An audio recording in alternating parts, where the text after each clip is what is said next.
is a warrior for skepticism and reason. His quick wit, charisma, and reason-based arguments have made him the big attraction on the hit internet TV show, The Atheist Experience, which is based out of Austin, Texas. Matt was raised a Southern Baptist and sought to become a minister. But the more he studied, the further removed he became from any gods. Matt's been known to say, science is the only thing that disproves science, and it does it all the time. Please welcome to the Chan Center stage, Matt Dillahunty.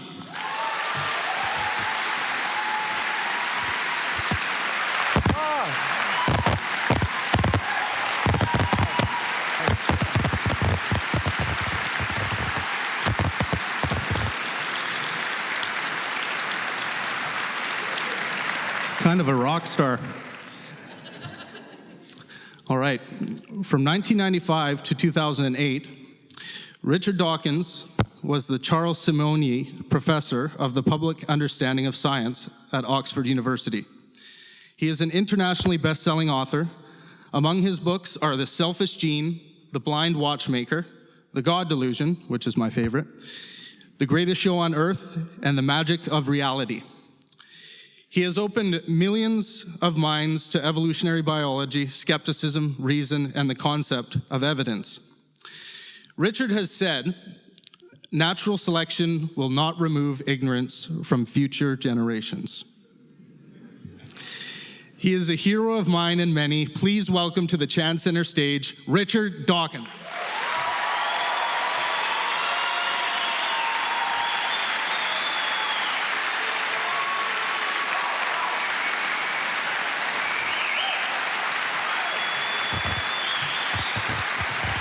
Thank you, guys. Take it away.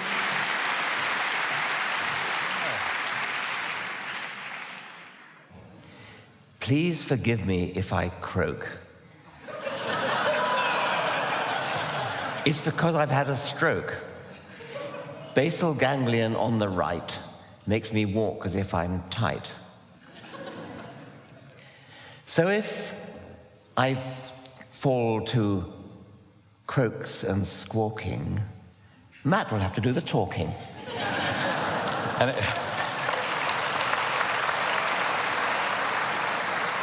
I think anybody who knows me knows that talking's not a problem. It's ceasing to talk is probably a bigger issue. Hello, Vancouver. Thank you so much for coming out.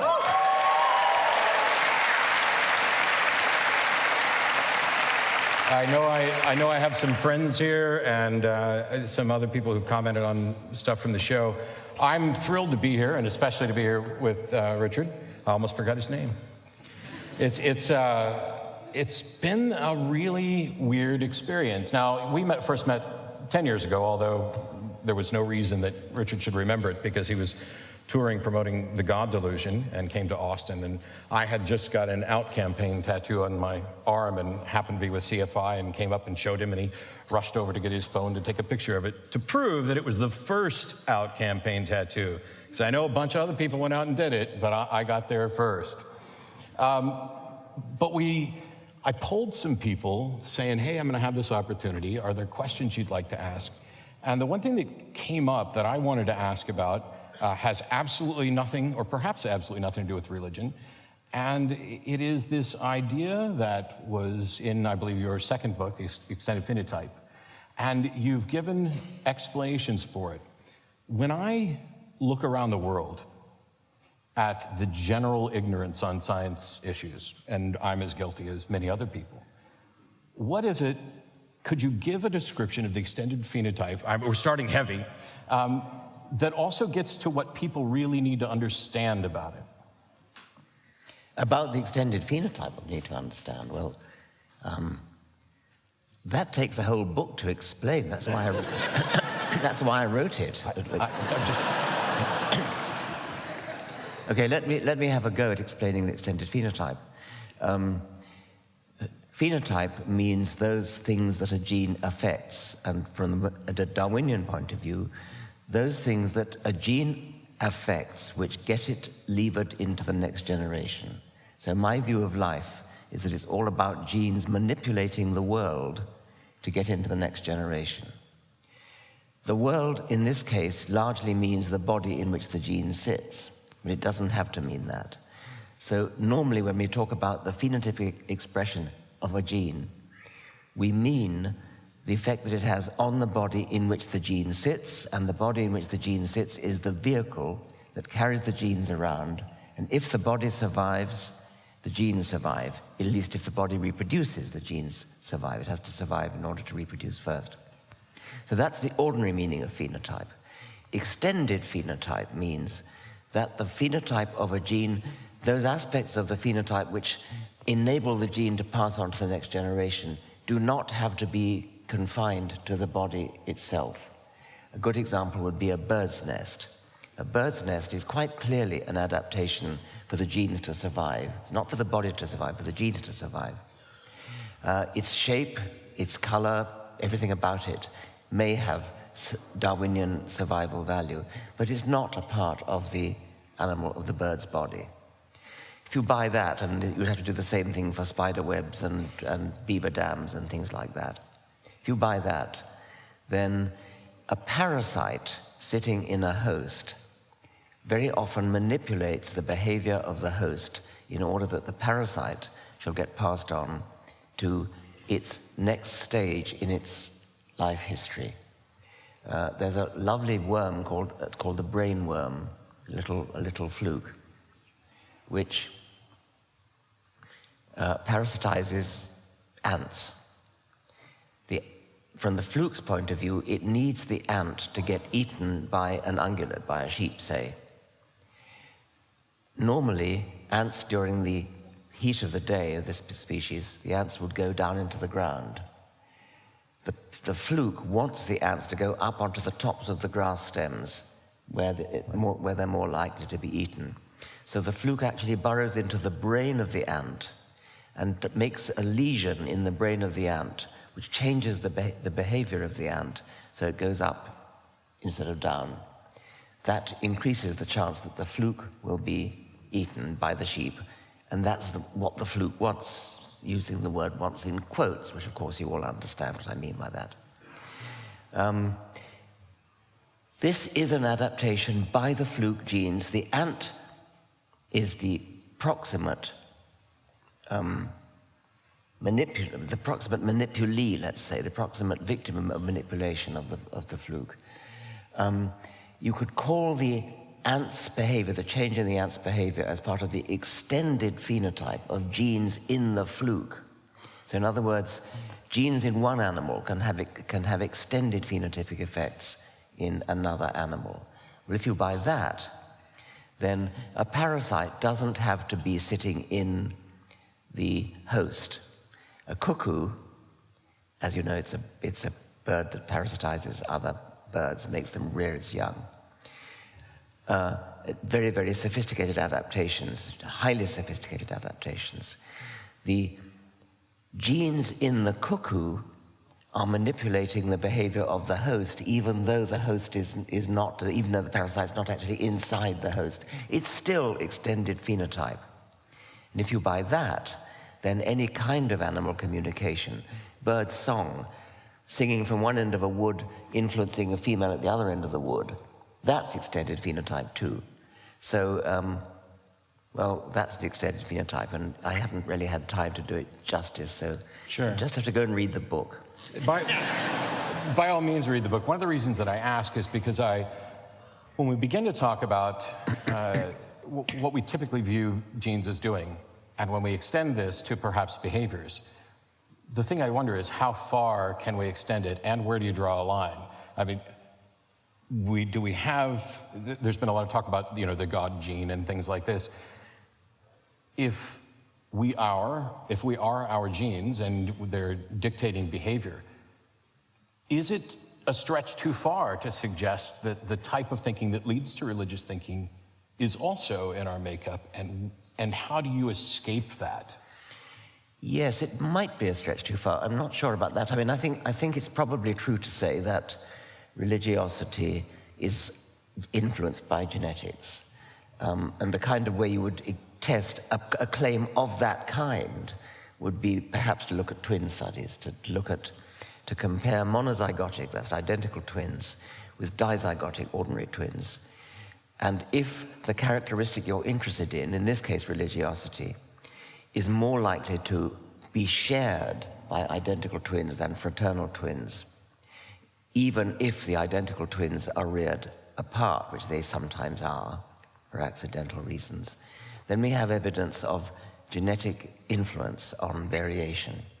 And there is some influence, not surprising. I mean, genes influence just about everything else, so there's no reason why they shouldn't influence religiosity. To be interesting in a Darwinian way, you would need to show that the genes engineer their survival by increasing the religiosity of the body in which they sit. Maybe they do, but that might be a bit of a stretch. Yeah. There are people who call the show frequently. I'd love to ask you why people call to ask me questions about science, but we know that the most common answer that I've given when people are calling into the show to ask, hey, this disproves evolution, and I ask them, why the hell are you calling me, a non-scientist on a public access show? Why aren't you out seeking your Nobel Prize and publishing to get, That's a good point, yes. I think it speaks volumes about their hypothesis, if it could even be called that they are calling to present it to me. But one of the questions that I got, which I have my thoughts on an answer, but as somebody who's not as versed in the science, I'm probably wrong. Have human beings trumped evolution? Or have we escaped natural selection? Have we, and I know I despise this idea of advancing so far to a point, but are we at a point where we control our own fates and natural selection is just out the window for us? If we have, then that has nothing whatever to do with this disproving evolution. I mean, that's the important point to make. If that's what they're trying to say, then it just simply is illogical. There's no connection whatever. It is an interesting question. It does appear that we have largely removed ourselves from at least the cutting edge of natural selection. As far as survival is concerned, natural selection matters if it kills you before you have time to reproduce. Right. And in our civilization, it's rather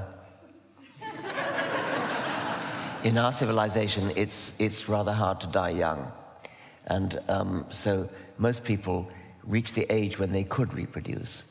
So we're no longer being selected for fleetness of foot, keenness of mind, keenness of sight, that kind of thing. Because with handicaps in any of those fields, you can still survive long enough to reproduce. So probably, if there is any natural selection going on in an interesting way, of course there is natural selection against diseases and things like that, but if the sort of interesting natural selection is going on, it's probably with respect to reproduction rather than survival. Not everybody has the same number of children. Some people have lots of children, some people have none. If there is genetic variation in the desire to have children, then that would by definition be natural selection in favor of something. Well, I don't know whether there is, but as I said before, there's genetic variation in most other things, so it would be a little bit surprising if there wasn't a genetic influence, a statistical genetic influence on the inclination to have children. Or it could be a statistical effect on incompetence in using contraceptives.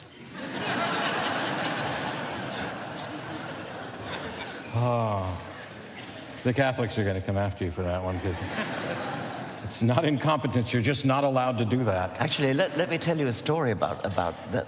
It's kind of about that.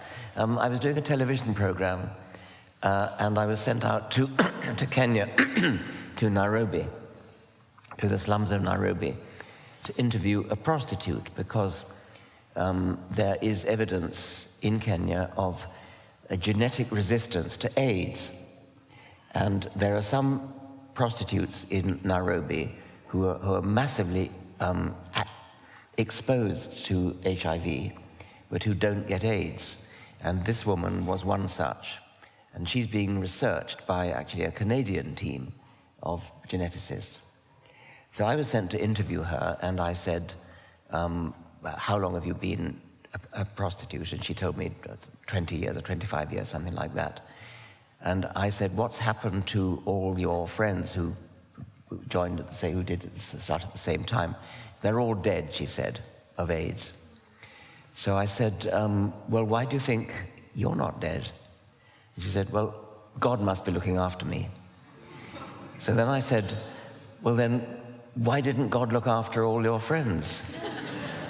And she said, well, I can't understand that, but I tell you this, she said, God loves condoms.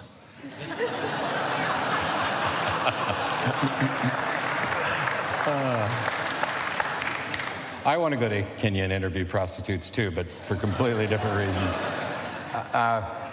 So one of the things that was curious to me is we come from very different backgrounds and fell into what we do for somewhat different reasons. I mean, you're one of the world's most eminent and popular scientists, and you have a passion for science education. And I'm just some redneck who was raised a Southern Baptist and figured out this shit makes no sense.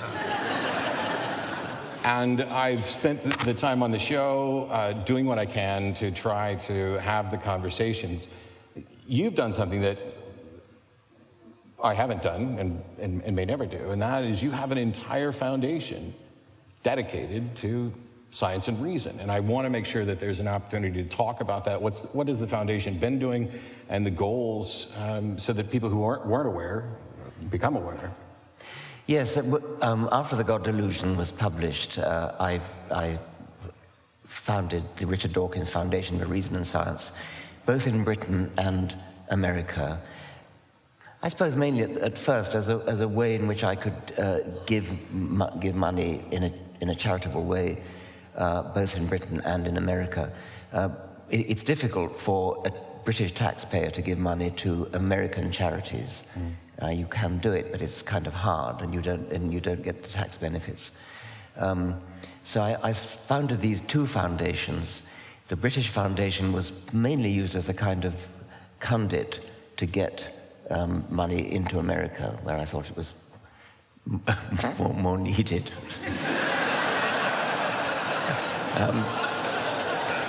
It's also, part of this is because, for whatever reasons, most of my fellow Americans, if I say something, they can blow it off.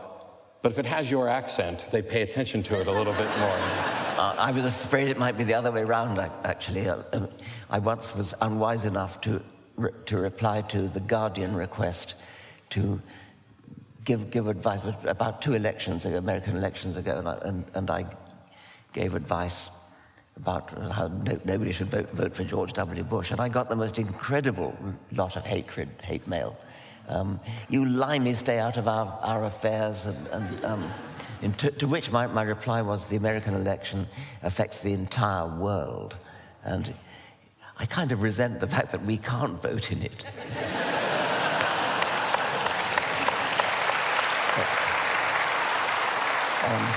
But I think so do I. I got off the point.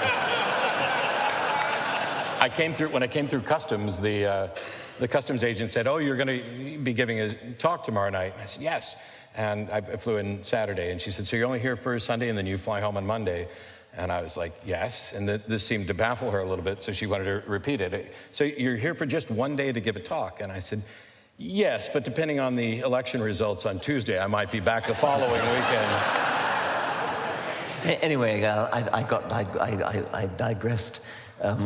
The American Foundation is the one that actually does most of the work, and it's now extremely flourishing, and it's just about to merge with the Center for Inquiry, which is a much larger, flourishing organization in America, and I think also in Canada. And between us, we're doing a lot of exciting things. One of them is the Openly Secular campaign. You're probably aware that in the United States, it's very, very hard for atheist, or an open atheist, to become a member of Congress. In fact, there aren't any. Out of 535 members of Congress, not a single one admits to being an atheist, and that's a statistical nonsense. They've obviously got to be. Large numbers of them must be. I mean, they're all presumably reasonably well educated.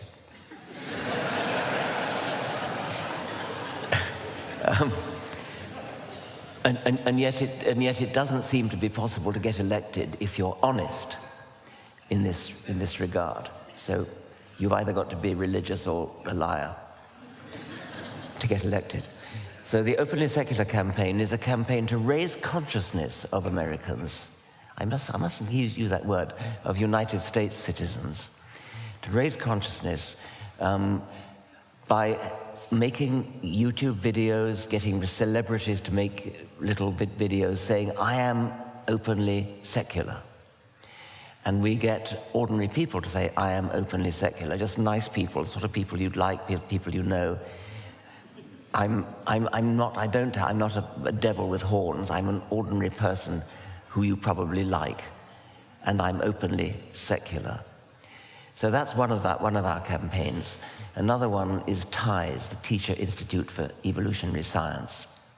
This is to teach middle school teachers how to teach evolution, because they get a lot of pushback, they get a lot of hostility from parents, from some of their children who refuse to listen, stop up their ears, or turn their chairs to face the wall when evolution is being discussed.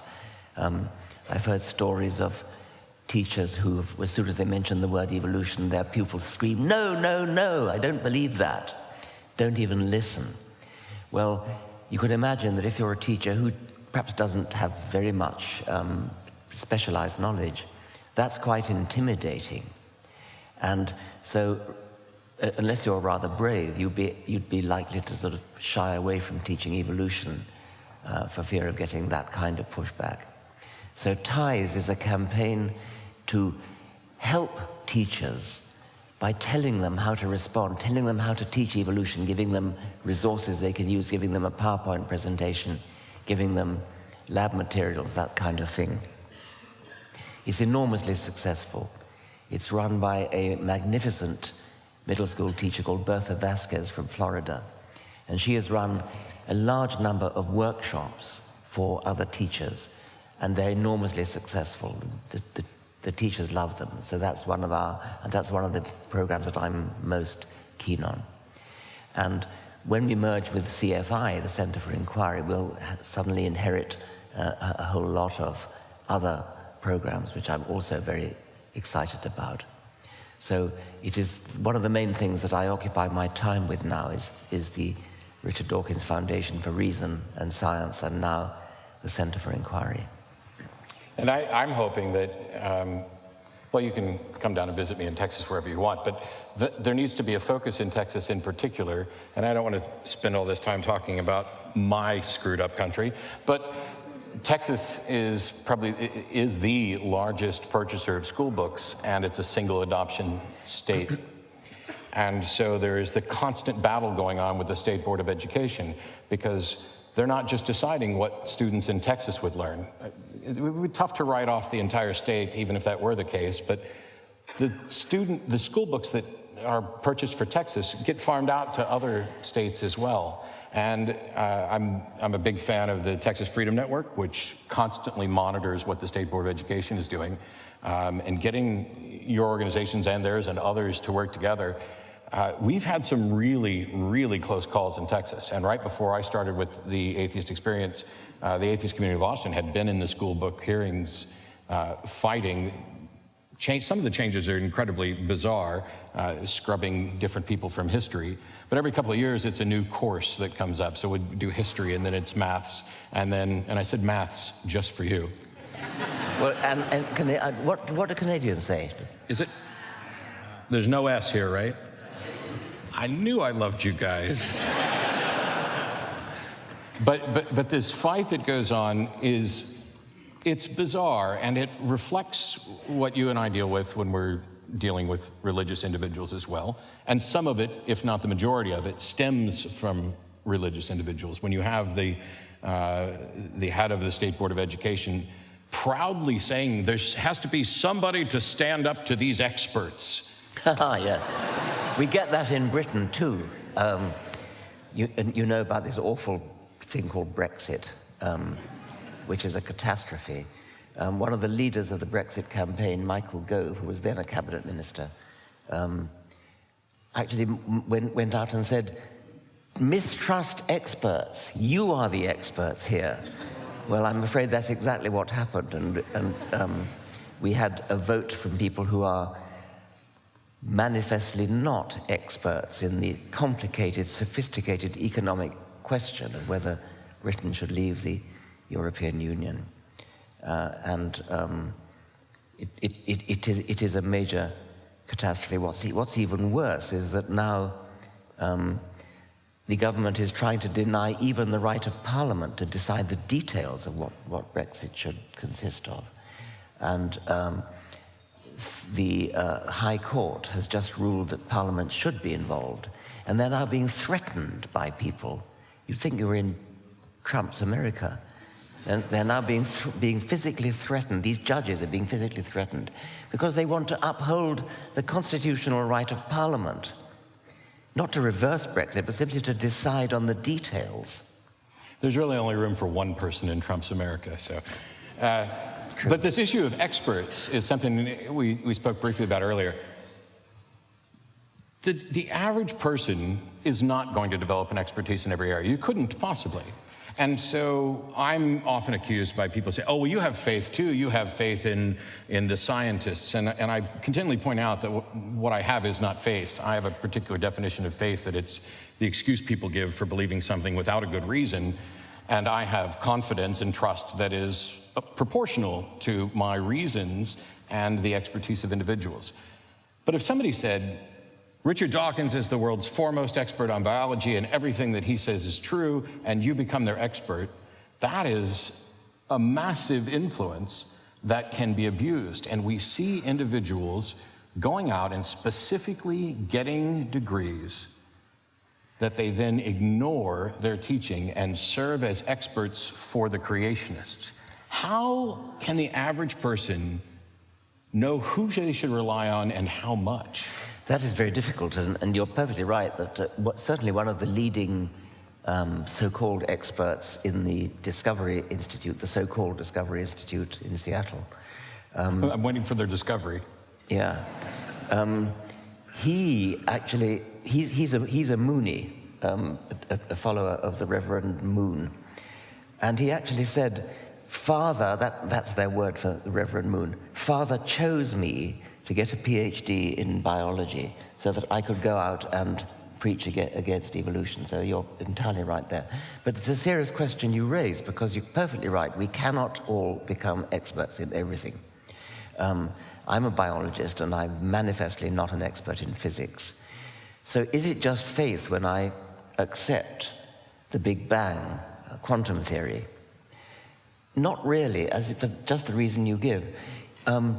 It's not blind faith, it's reasoned faith.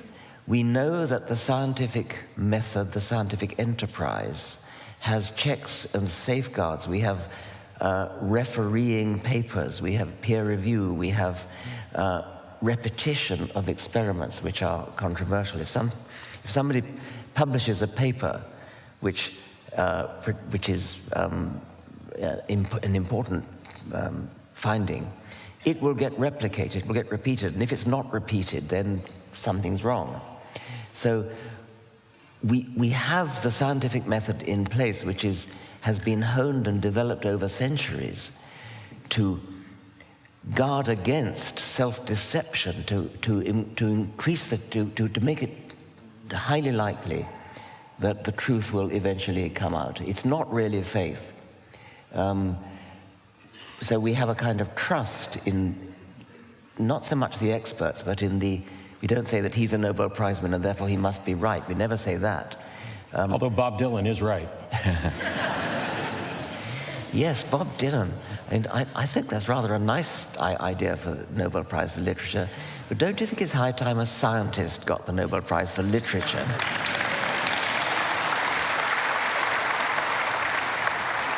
It's not just in the realm of science where we are going to struggle with this difficulty over who to trust. We see it in news reports as well. Which news station do you happen to listen to? That's going to dictate what you think the facts are. And it's bad enough for example, in the United States. I've had a bunch of arguments over the past week or so about politics, imagine that. And one of my longtime friends had made the comment of, oh, well, Hillary's getting ready to be indicted on 2 more issues, but I bet you wouldn't accept this particular Fox News source as credible.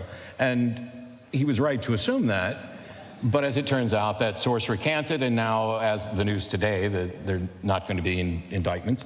And I'm waiting to see if this person acknowledges, okay, I made a horrible claim based on faulty information, and I'll retract it, because I don't see that retraction often. Instead, it's, yes, but she's still guilty of this, this, and this. Yeah. And if we have that issue in politics, and we have this issue when it comes to religion, and we have this issue when it comes to science, is it just we're all too damn lazy to do our homework, or is it our day-to-day lives are not consumed with matters of biology or matters of fact-finding on a political issue, and so it doesn't seem as important to us even when it should be that important? I think in the case of news sources, there is the echo chamber effect has often been mentioned. People tend to tune into the television station that they agree with, and so they just get their views reinforced.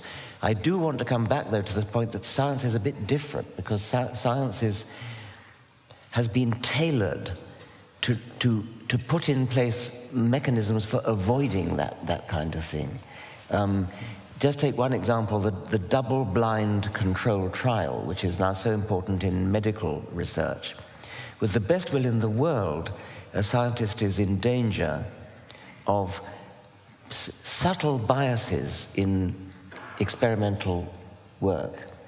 You don't mean to, you're desperately trying not to be biased, but it's extremely hard not to. If you're doing a medical trial, you're testing some new drug against a control. If you desperately want the drug to succeed, then your diagnosis of the patients who've had it may be slightly biased in favor of the drug rather than the control. Or you may be so conscientious that you're even biased in favor of the control. Either way, you want to avoid that kind of bias. So the double-blind control trial technique, where neither the doctor nor the patient nor any nurse who is administering the drug or the control knows which is which. This is secret, locked up in code numbers. It's locked up in a computer. Which is the control and which is the experimental drug is not known to any of those people until the experiment is finished, and only then is it unlocked from the computer. So that totally guards against bias of this kind. Science is full, modern science at least, is quite recent. I mean, not that long ago, that kind of safeguard was not in place. Now it is. So science is hedged about with safeguards against that kind of thing. And it's, I've been accused of scientism, and perhaps I'm even guilty. I think probably the biggest frustration is that most individuals are going to get their information about science from news sources, and we live in a world where every sensationalized headline is the one that's going to get the attention. So it seems like every other day, science, which I'll put in air quotes, has found God or found this, and people don't often go beyond the headline even, let alone to find out what the sources are. And I liken this to what I saw. I was a fundamentalist Christian for more than 25 years and thought that I was supposed to be a preacher. I read the Bible as a child, as a teenager, and then other times as an adult as well. And I remember as I was finding my way out of religion, even though that's not what it felt like at the time, I was studying with the goal of trying to find a way to convince my atheist roommate that he needed Jesus so that we could be in heaven together. And I would read what atheists on some occasion would have to say about the Bible, or what non-Christians would say about the Bible. And when I'd hear what they'd say, I'd say, oh, no, that's not right. I've read this, I've read it many times, I was in Sunday school, you're taking it out of context, you are missing some extra thing.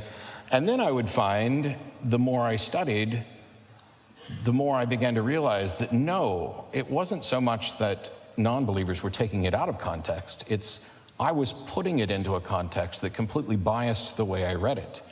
If, in fact, there is a God who is morally perfect, then when he orders the slaughter of the Midianites, well, that must have been a good thing. There's no way it was a bad thing. When he says that you can have slaves, there must have been some good reason for that. Certainly a morally perfect being, if slavery was actually wrong and this wasn't the case, so you make all these excuses. And I don't know that it's that different when we're talking religion or politics or just in general what we believe about the world we inhabit. Our biases impact everything. And I think the biggest fear I have is that, okay, I've discovered my biases that led me to these conclusions. So now I'm right. Now I'm free of bias, right? So I'm good. And then you find another one and another one. And I was a fan of professional wrestling, and so there's this idea of smarts and marks and then half smarts. And the same thing works in the con artist field and with magic. If you know how people are deceived, you exploit that. And as soon as you think you can't be deceived, you are doomed. You're the one who is now in this position where, I am the enlightened one. I'm not going to fall prey to that again. And that almost guarantees that you're going to fall prey to 10 other things because you've blinded yourself to the possibility that you could be fooled.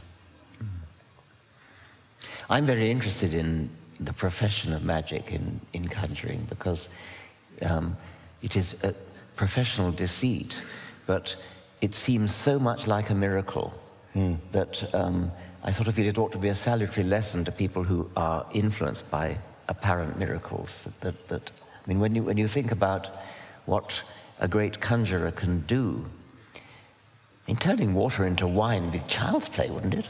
Oh, yeah. Barry and Stewart do it, and they do it very well.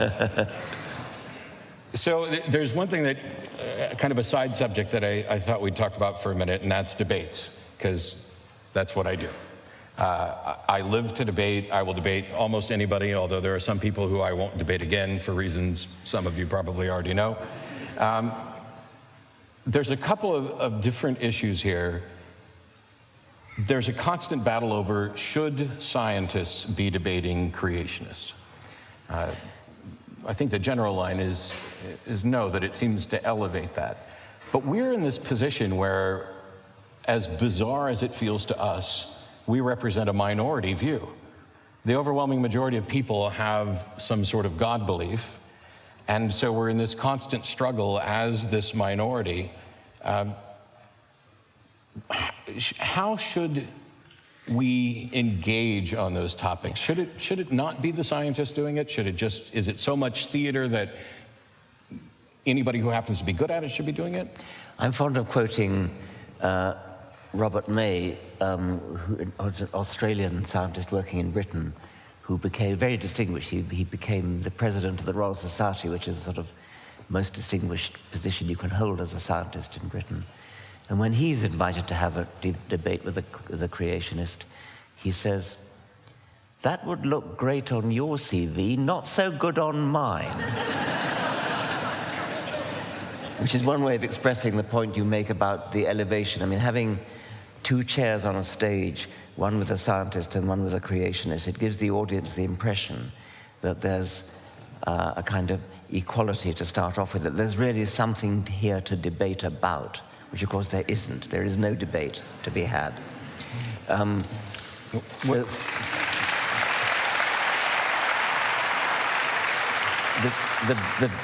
The downside to refusing to debate these people is that they then portray you as a coward, or they say you know you'll lose the debate, so you don't want to do it. Right.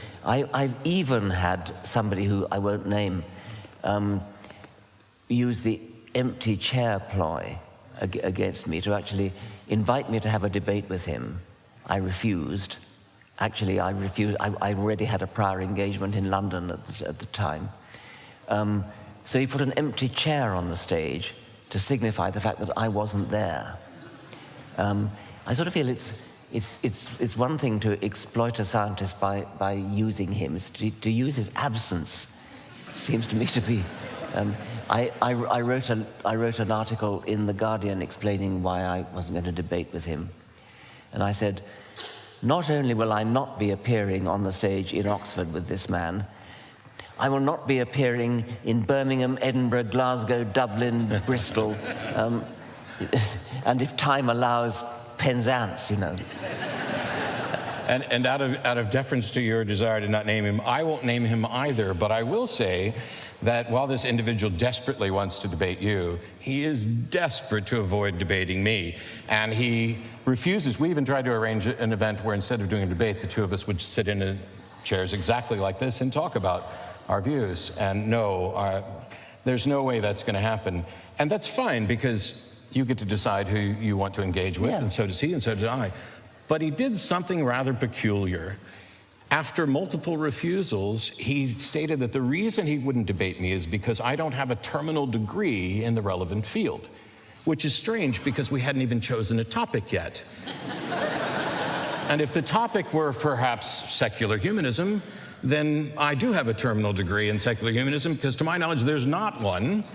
And I'm pretty sure most secular humanist organizations would gladly give me an honorary terminal degree in order to do the debate.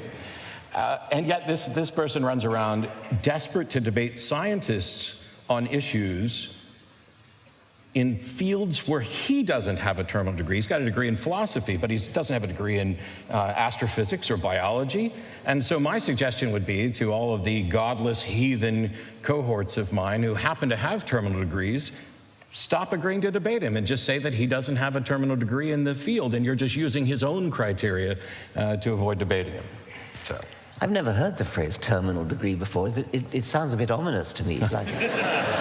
And that's why I've avoided getting one. It was just terrifying. I know in a few minutes we're probably going to start taking questions from the audience, and I'll have you guys line up, because the two of us just asking questions isn't necessarily going to get to what some of you might want to hear. But there's a potential point of disagreement. Dun, dun, dun. And so I've said before that I've disagreed with everybody in the movement, including me, over and over again. But there's a question that I get that I know you've received as well. And it seems to be one of the most common questions people ask and what people want to hear most. And unless your answer has changed, I think we may give different answers. And so I wanted to explore that for a minute. On the issue of God, what would change your mind? Well, I used to, and I still really, I think I do say that I, like any good scientist, I would change my mind if evidence came in. And I used to think it was obvious what that evidence would be. I mean, Jesus would return in clouds of glory, and there would be no question about it. And I suppose I would be convinced by that, but I'm somewhat... Really, it's by the conjuring again. How do I know that it's not a very clever trick put on by Penn and Teller or I mean, when you think of what you guys can do with just card tricks, I could imagine some gullible person being convinced of that's a miracle. Hume's criterion for a miracle, which is more probable, that there really is a violation of the laws of physics, or that you've been deceived, or you're hallucinating, or you've gone mad, or you're dreaming, and it all comes down on the latter. So I'm not totally confident that I know what would convince me. Yeah. That's fabulous. There's no disagreement. So I had heard Actually, I Imagine No Religion 5, I emceed an event, asked you and Lawrence Krauss questions. And this question had come up, and I've heard both of you give an answer. And I used to give the sort of glib answers of, voices and appearances in the sky or writing and those things. And I realized, the same thing, going back to Arthur C. Clarke, any sufficiently advanced technologies indistinguishable from magic. So glad I speak English, American English, partially. But the answer that I came up with, which is both honest and frustrates the crap out of theists, is I have no idea what would change my mind. I don't, and I find it a bit arrogant to presume that someone should think that I would have the capability of distinguishing a God from some amazingly advanced trickery. I don't know. But if you're right and there is a God, that God should know exactly what it should take to change my mind. And the fact that this God has not done this means that either this God doesn't exist or does not want me to know that he exists. Either way, not my problem.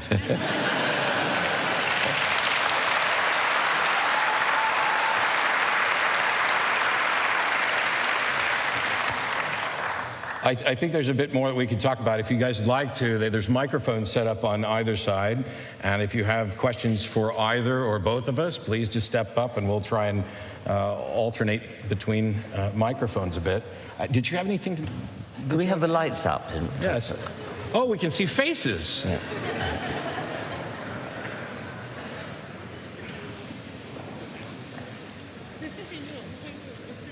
So I guess perhaps we'll start on this side. You got there first, you win.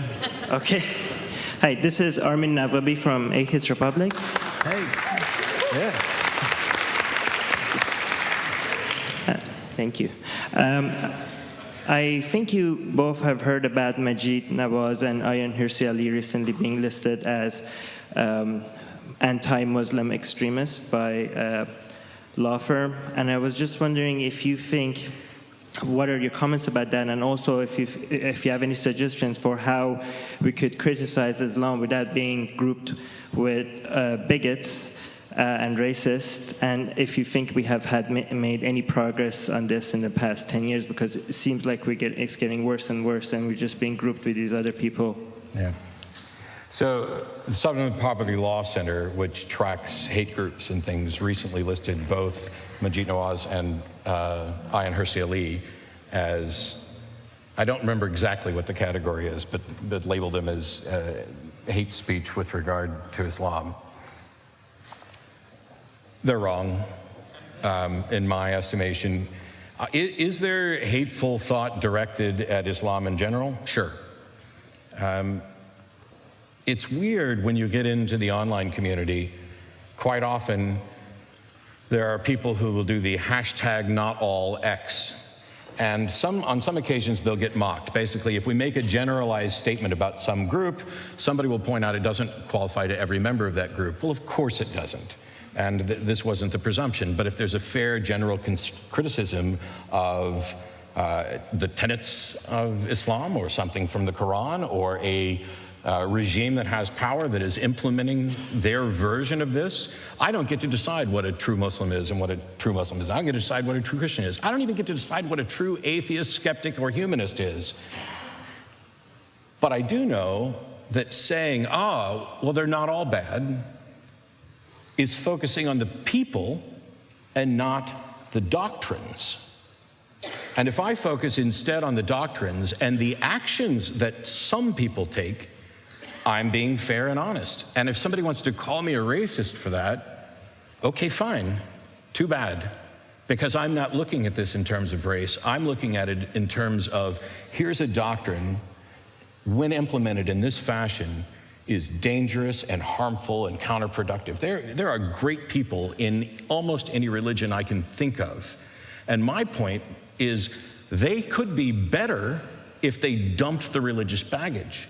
And there are bad people in every religion that I could name, and they would be way better if they dumped the religious baggage. It's a curious thing that the evils of Islam, and I think that Islam is among the great evils of the world, the chief victims of it are actually Muslims themselves. They are the ones who are most likely to be persecuted, especially women. That's one point. Another point is the accusation of racism, as though Islam were a race, which of course it isn't. Ayaan Hirsi Ali and Majid Nawaz are struggling to actually reform Islam from within, to actually recognize that it doesn't have to be bad, and they should obviously be applauded. I think the worst thing of all is the way decent liberal people, our kind of people, give Islam a free pass, which they don't give to any other religion when it comes to things like the betrayal of women, the misogyny that is officially promulgated by Islam is revolting. And yet, feminist thought in Western liberal democracies completely ignores that and more or less allows Islam to get away with the misogyny and all the other terrible things that they do. Because of this special treatment, which I suspect it maybe stems from the fear of being thought racist. So, to repeat, the chief victims of Islam are Muslims themselves, and Majid Nawaz and Ayaan Hirsi Ali are doing their best to help the victims of this unfortunate creed. And there are great organizations working alongside Maryam Namazi's organization and Next Muslims of North America. If the chief complaint is not tied directly to what has been said, then that's just posturing. So I'll have people comment on various videos or whatever and say, oh, Matt might be good on the God issue, but he's terrible on this, or this, you know. And they'll use language that's obnoxious and annoying. But I ask them all the same question. What is my position that you disagree with, and why do you think it's wrong? Nobody's ever even gotten the first one right. Instead, they will saddle me with somebody else's position or something they heard or something that they have interpreted based on their own confusion about what's said. And if we can't get past, we've lost sight of nuance. And it's, if you sometimes say anything that is even vaguely in opposition to somebody's position, you become immediately the worst thing ever. And if we are going to shelter medieval, harmful, misogynistic thought as if, well, we can't criticize that because that would be racist, I don't know how you can possibly criticize anything at that point. Yes, sir. Hi there. With a recent poll coming from Google saying that internet memes are now more popular than Jesus Christ, I was wondering, have we won? And if not, what's the defining factor that would say that atheists have won? Did the Google poll say that atheist memes were, or No, just memes? Just memes. Yeah, because cats don't get us a win.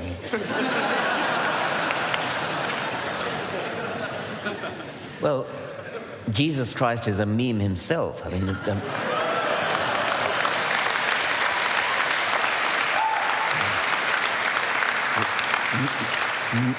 memes simply are cultural, the equivalent of cultural genes. They're that which spreads through the culture by any means, whether it's by humans imitating other humans or radio jingles or that kind of thing. So I think you're using the word internet meme as, for a particular subset of memes, which are kind of rectangular spaces with some kind of words in, and that for some bizarre reason has come to be used as the only kind of meme. It's just one very little example of a special kind of meme. And some of them are quite funny. And some of them are awful. Yeah. I hate bad arguments, and I hate bad arguments especially when they come from people who are defending positions I hold, because I want the other side to have the bad arguments. And so when I see bad memes from atheist organizations, I look at this Bible contradiction, and it's not, okay, we can do a little better. And right before we get to this question, I want to say to all the people who are back here who are staring at the back of our heads, you don't know this, but for about 10 or 15 minutes before we started, I stood below you and I can see up, and I stared at the back of your heads just to make it fair. Yes. Hi, my name is Reese. I work at Science World. You guys should come visit if you're in town for the next couple days. Earlier you were saying that, which is true, that the large majority of the world has some kind of concept of God or some kind of belief in God. Also, the large majority of the world is very poor, and often these two things go together. What is atheism's role in addressing the poverty of the world and the ignorance that comes with it? That's not really their fault. I mean, it's a demonstrable fact that there is this correlation you talk about. The research of Gregory Paul shows this both across European countries and across states in America, that poverty, lack of social welfare, lack of social security, that kind of thing, tends to go with religiosity. And people tend to lose their religion when they have security, welfare, that sort of thing. And Scandinavian countries have the most advanced welfare systems in the world, and they're the least theistic. Atheism's role, I mean, I don't see atheism as a political movement. To me, it's a philosophical position. But obviously, as a citizen, politically, I'm in favor of reducing poverty, reducing inequality, and from that, this research seems to suggest atheism will flow. Yeah, and I agree with Richard. I think that certainly atheist communities are more than just about atheism, because we're people. But it's my humanism that makes me want to fight and eliminate poverty. And I try, when I'm deciding what I'm going to do, there's the think globally, act locally idea. I also try to think about what would the entire world be like if everybody did the thing that I want to do, and try to work along those lines. And so if everybody donated a little bit more, if everybody worked to encourage politicians to instill policies that reduced poverty and suffering, but there's also the limit of what can any individual do. Well, one of the things that individuals can do is vote, run for office, support the sort of policies that are going to put an end to this. A collection of atheists on Reddit can raise a bunch of money and do good, as we've seen, but they're not going to end poverty. And while we as atheists and those of us who are humanists certainly have an incentive to go there, it may be that we need to set aside our differences in other areas and work with people towards specific goals.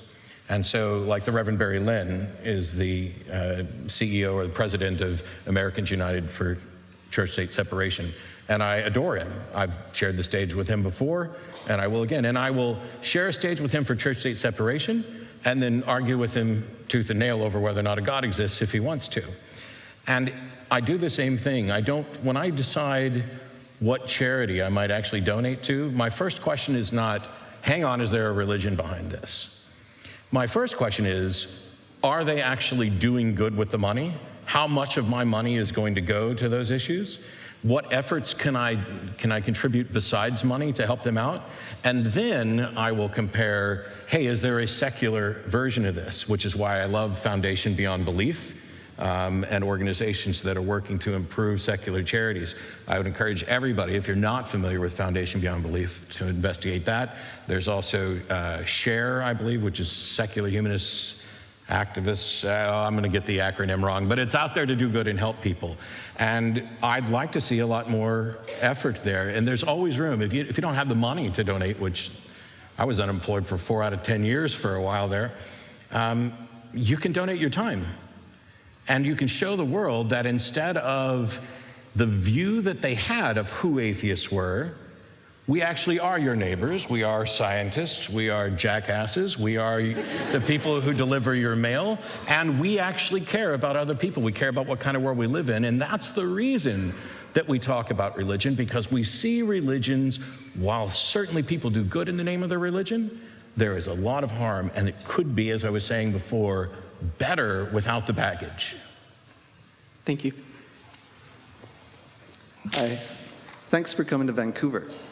I just finished reading a book by one of the murdered editors of Charlie Hebdo, and he talks about the problems with the word Islamophobia. So I'm wondering, what are your opinions on using that term, Islamophobia? I think we've dealt with that in the previous question, haven't we? I mean, Islamophobia is an absurd word. It's a made-up word to describe this privileged position that Islam has in our society, and I do not think it's a word that should have currency. And the only thing I'd add is, I'm not overly concerned about the labels for things if they get in the way. I just released a video recently about the atheist label, the agnostic label, and things like that. At the end of the day, if Richard had called himself an atheist, and I said, oh, no, I don't want to call myself an atheist, but neither one of us believe in a God, and we're both working towards it, then if the label's in the way, then get rid of it. I don't think the label for atheist is necessarily in the way, but when there are attempts to label people as Islamophobes, merely to avoid having the discussion about what we should or shouldn't address and what are the limits, and is somebody going too far, and should we actually oppose certain things, if the label discussion is preventing that one, then that just needs to go away, because the other discussion is far more important. I am phobic about beheading people, about whipping people, about apostasy being punished by death, women having their clitorises cut off. I'm phobic about all that. If you want to call that Islamophobia, do, but I prefer not to use the word.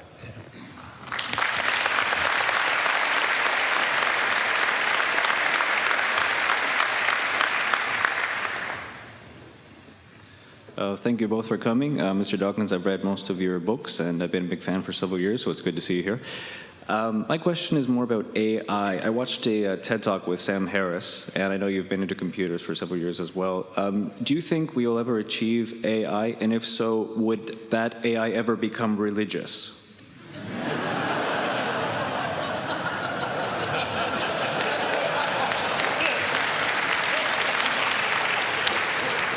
It's an interesting question. I'm not quite sure why it gets a laugh. AI meaning artificial intelligence? Yes. Why is that funny? If I had to guess, I think they're anticipating an entertaining answer on whether or not AI would become religious. Okay.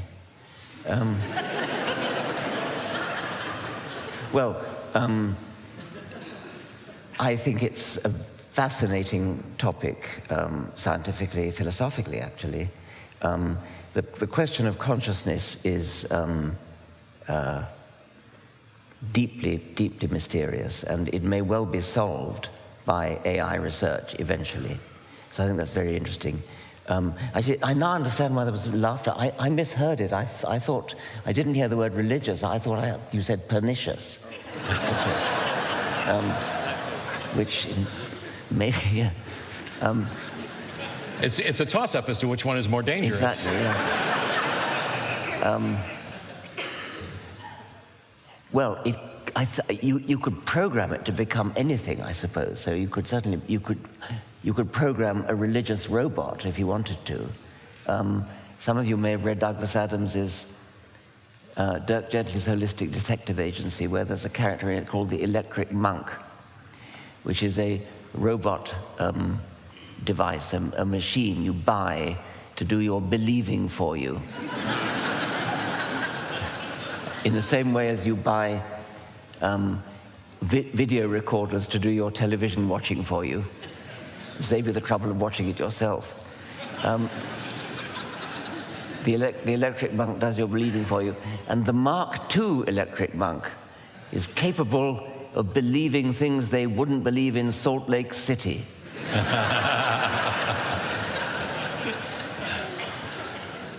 I suppose you could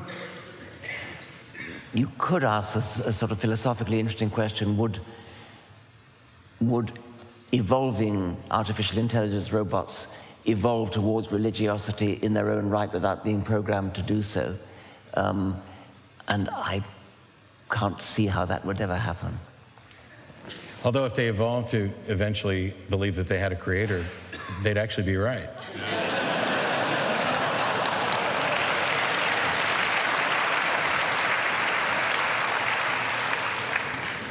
Hello, Richard. I just want to first thank you for all the work you've done for evolutionary biology and public understanding of science. I first read your book when I was a young boy and growing up in Nashville, Tennessee, in an evangelical Christian family, and it really impacted my life for the better. So thank you so much. My question is, Richard, we know how difficult it could be for a gene to be eradicated from a gene pool, especially the gene is somewhat resistant to some of the antibacterial substance we're trying to use to eradicate. For example, like in the case of SARS, we often use quite aggressive measure to interrupt that. So in a meme of religion, when it often could be resistant to the supposed Q, that is logic, what kind of confidence could we have in eradicating those memes in a foreseeable future? I only heard half that. What was it? What confidence in eradicating? What confidence could we have for eradicating memes of religion when those memes seem to be resistant to logic, often, that is? It's very difficult, isn't it? Yes. It does seem that people who are indoctrinated in childhood, at a sensitive age in childhood, have an almost total, or can have an almost total resistance to logic. And I know of some examples of people highly educated in science, for example, who, because they've been indoctrinated as children into the belief that the world is young, they cannot accept, even when they see the evidence, even when they, at one level, understand the evidence. So there is extreme resistance, and I'm constantly impressed in a negative way by the tenacity of religious belief in the face of evidence and logic. It's one of the most pessimistic things, I think, about the human species, is that it is possible to indoctrinate children so thoroughly that they are immune to logic and reason.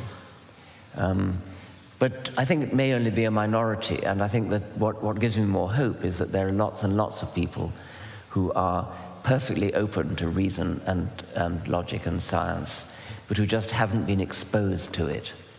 And therefore, if we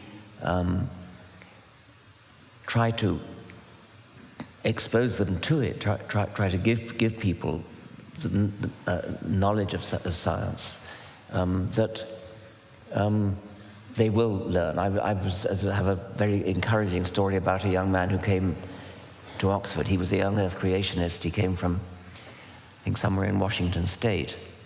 And he believed the world was young and really didn't believe in evolution. He attended my course of lectures at Oxford in evolution. And the end of the last lecture, he came down to the front and thumped the desk with his fist and said, "Gee, this evolution, it really makes sense." And it was clear that he just never met it before. I mean, he'd been to university, he'd majored in biology, but it was left out of the curriculum, as if it was possible to leave it out of the curriculum in biology. There are some people who may, in fact, be immune. How do you tell the difference between somebody who is and somebody who isn't? I generally ask the question of what would change your mind, and if they say nothing, the conversation is over. I almost agree. I've had people say nothing. That's an expression of their confidence level currently. Doesn't mean it's an expression of their confidence level after an actual conversation.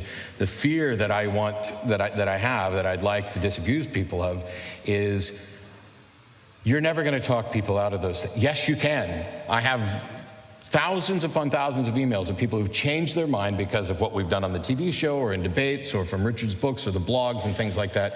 And I know he gets emails on this as well. people change their mind.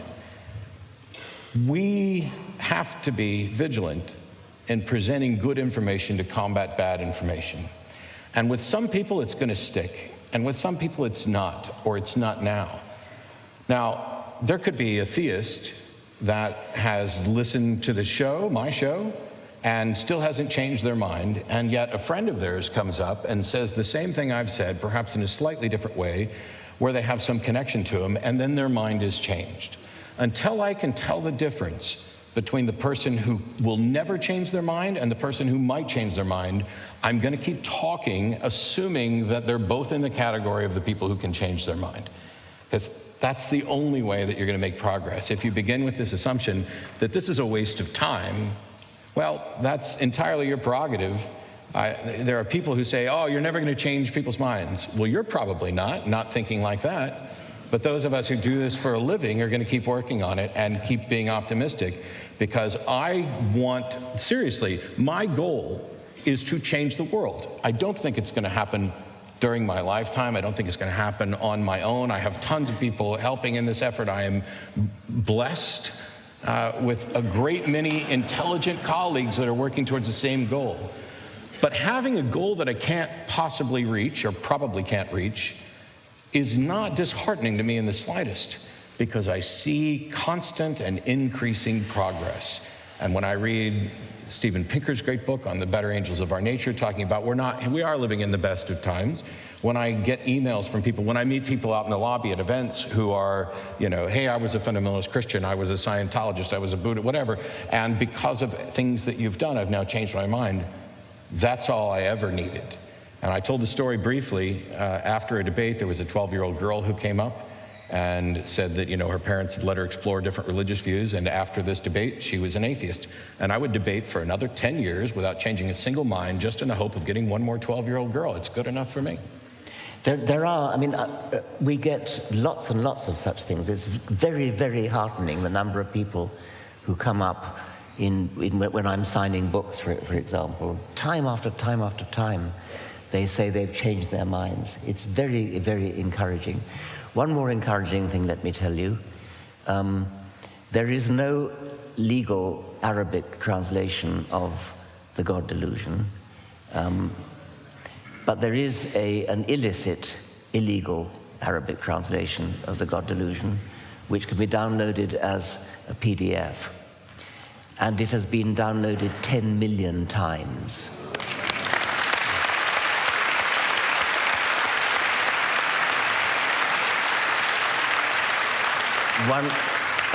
One third of that, 3 million or so, has been downloaded in Saudi Arabia.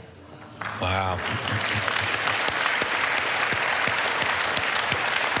And by the way, I wanted to mention that it's the 10th anniversary of the God delusion. It's also the 40th anniversary of the selfish gene, which was essentially your introduction to the world. And while I was 7 at the time, I read it as soon as I could. So.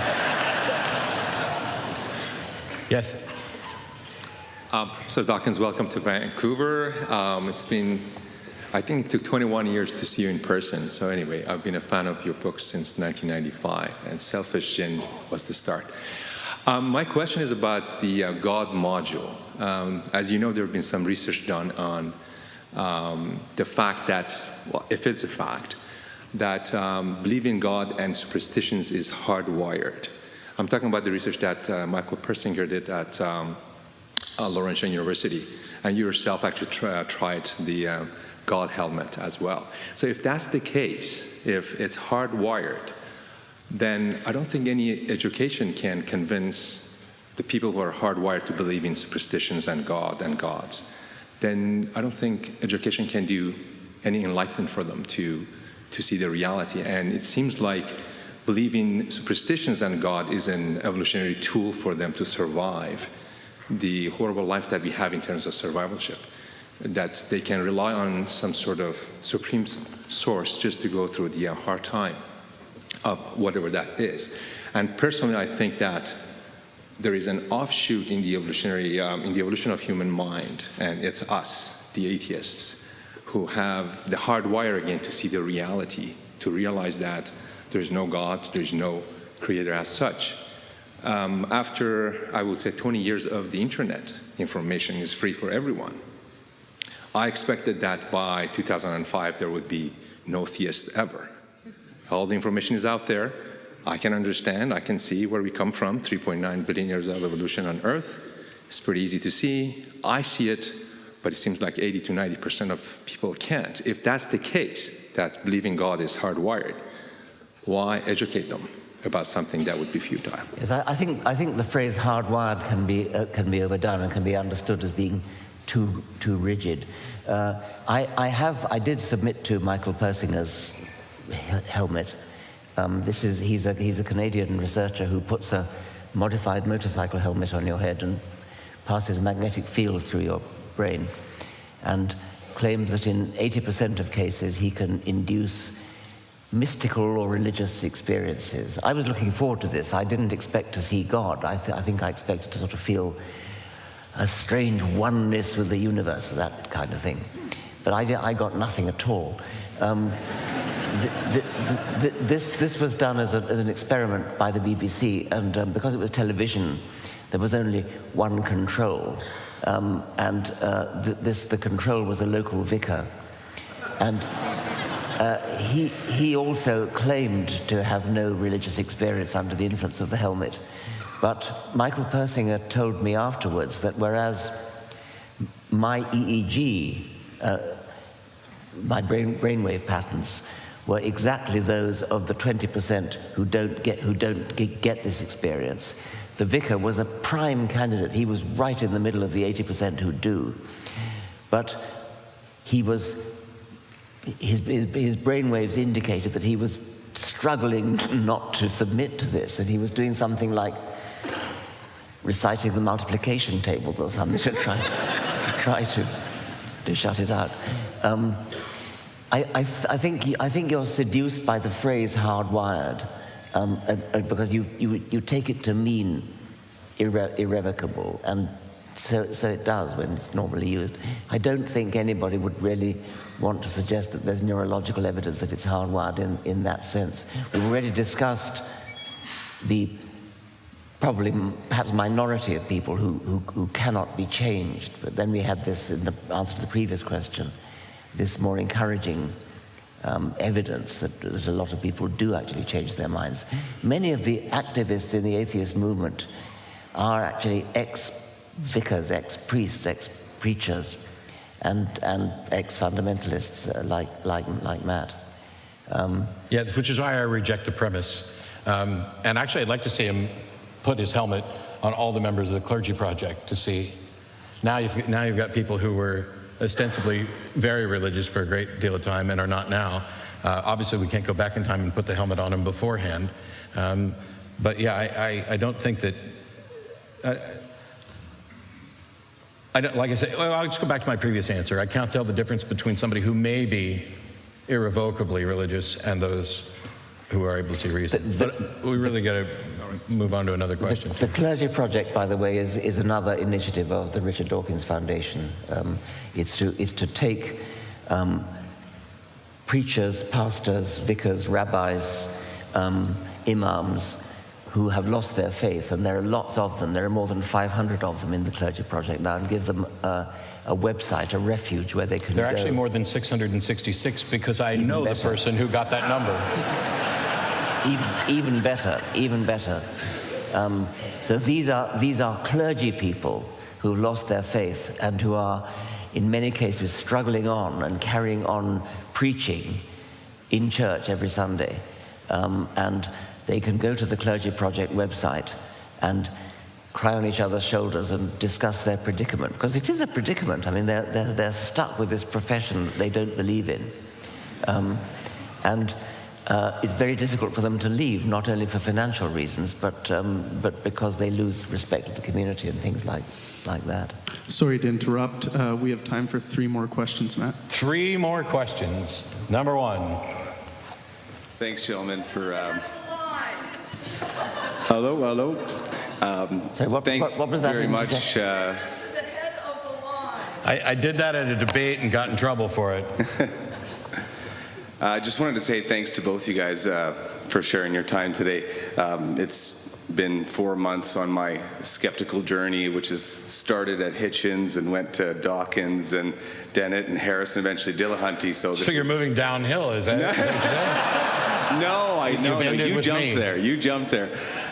So yeah, it's kind of a special night for me. And Richard, I don't know if you did this on purpose or not, but those socks just ironically remind me of Christmas. I just had to mention that. Remind me of who? Christmas. Oh, Christmas, right. But the question that I had was, in your experience, which God and subsequent argument have you encountered that you find the most challenging to refute? I think literally none.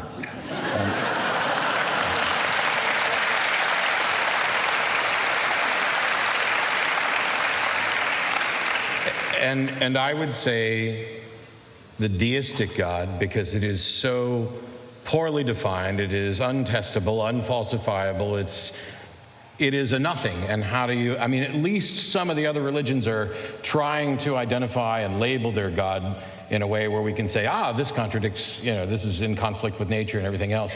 The deistic God, my thing is, why would anybody believe that? What possible justification could you have for believing, there's something, but I don't know what it is? I mean, aren't you at that point claiming to detect the undetectable, or at least be able to reason yourself to, well, I just can't believe that there's nothing, so there must be something. That it is as useless a concept to me as the word spirituality, which is tossed around. I'm not religious, but I'm spiritual. This is spiritual. What the hell does that mean? You talk about whether or not you put on the God helmet and you have a mystical spiritual experience. I don't even know if I would have one if I would use any of those words to describe it. Maybe I'll put the helmet on and I'll finally understand what spiritual means. But for now, it's gobbledygook. Yes. Hi, good evening to both of you. My name is Madhvi. I'm here on behalf of what we call SAHA, South Asian Humanist Association. After 12 years of struggling to keep my thoughts to myself, I recently, a few years ago, have come out and started to voice my opinions, my views. And I've made, most of my friends they're there in my life, but they don't like me anymore. I've been fondly labeled atheist terrorist, and I've been told that I'm bombarding them with atheism, and it's too intense for them. So they like me, but they don't want it. If I don't talk about atheism, I'm included. But if I talk about atheism or humanism, I'm not. So, and my husband tells me, maybe you're overdoing it. If you want to keep any friends, maybe you don't want to do it as much. So I'm torn between my desire to talk about it, express my views, and keeping these friends that have been in my life for over 20 years.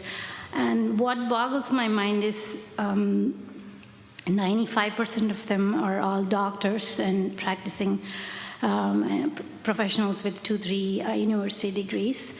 And I'm not able to get to them. Like you answered, you said, where do I stop? Do I stop or do I keep talking? Not caring about whether I'm accepted. So do they talk to you about their religious views? I'm born in a Hindu family. All my Hindu friends send me, we have like a million festivals every year, and I get 300 or so from different WhatsApp groups and Facebook, different religious messages. And I post one related to atheism or humanism or a non-religious post. I'm an enemy. Sorry, what was that? I'm like I'm so elated here looking at all these people. I'm like, I want to make friends with everybody. Do.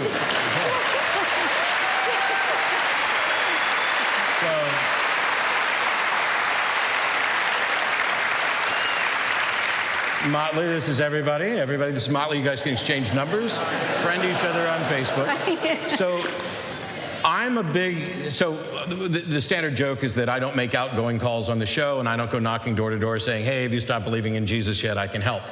I engage in conversations with the people who want to. Now, my Facebook page, my social media, of course I'm going to talk about this stuff. Anybody who is disinterested in that can piss off. But I don't want to minimize the impact of losing people who have been in your social structure for years. And this is something that we deal with all the time. I get email from people who've been ostracized from their families and have lost their friends. This is one of the reasons why there are a lot of atheist organizations creating good landing places. Sunday Assembly, Oasis. Now, they get labeled as like atheist church. They're not that, and church is a necessarily Protestant term, but now I'm being pedantic. What they are attempts for secular people to say, no, religion, you don't get to co-opt this aspect of humanity and claim it as yours. We are social creatures, we want to interact. And my friend and co-host Jen Peoples has said repeatedly, you're family if you act like family. And so on some occasions, as unfortunate as it is, you may need to build a new family and a new group. And that is what humanist organizations and Sunday Assembly and Oasis and these, they're trying to do. Let's build better ways for people to network so that you don't feel like you're alone. I get email all the time saying, I'm the only atheist in my town. No, you're not. You're not even, unless you're the only person in your town. And maybe not even then, if you have like multiple personalities. But I go back to V.S. Ramachandran's research on hemispherectomies, but I'm glad you're here, and please talk to the people around here. And I'm sure, is there anybody here who's a member of a secular organization in Vancouver who would like to help build networks with other people like her that would want to be here? Just interact. I'm a member of Vancouver Atheist Republic. I think some of my friends are here. Yes. Unfortunately, I never ended a relationship with somebody after I gave up my religion. They were always the ones to end it with me. And it hurt, and it hurt, and it hurt. And then I was like, hang on.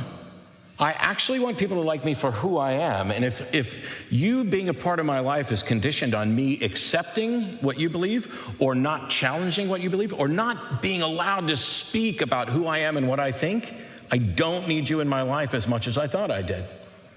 And it hurts, but sometimes that's the case. I said that.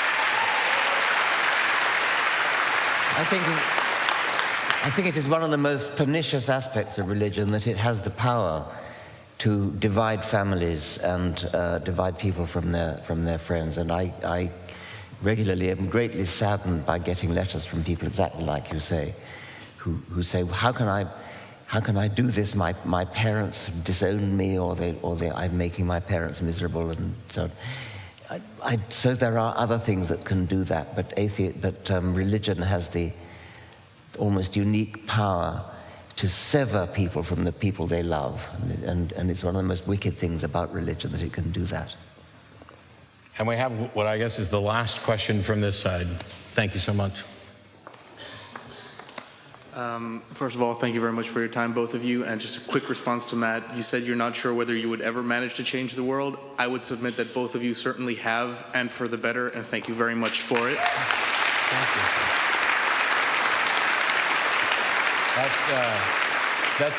That's a really good way of taking the pressure off having the last question, so good job. My question is mostly to Richard.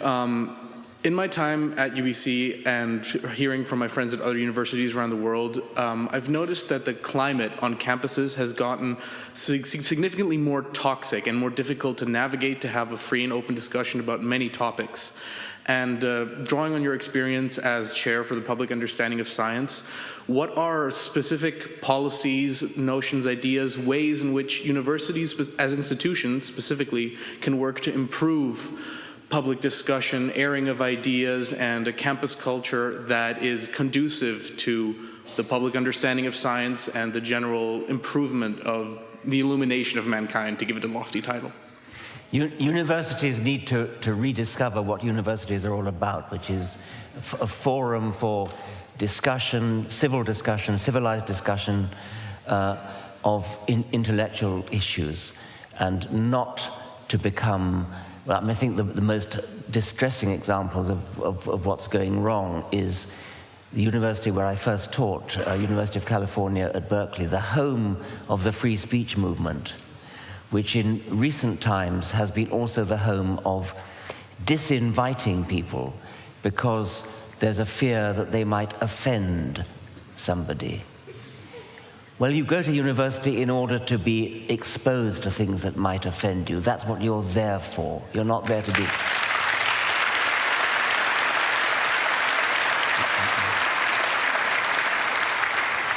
So I think universities should revert to what universities are for, and to hell with safe spaces and Play-Doh and...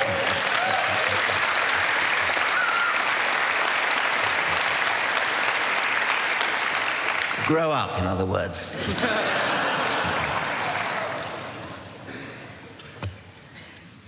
Thank you very much.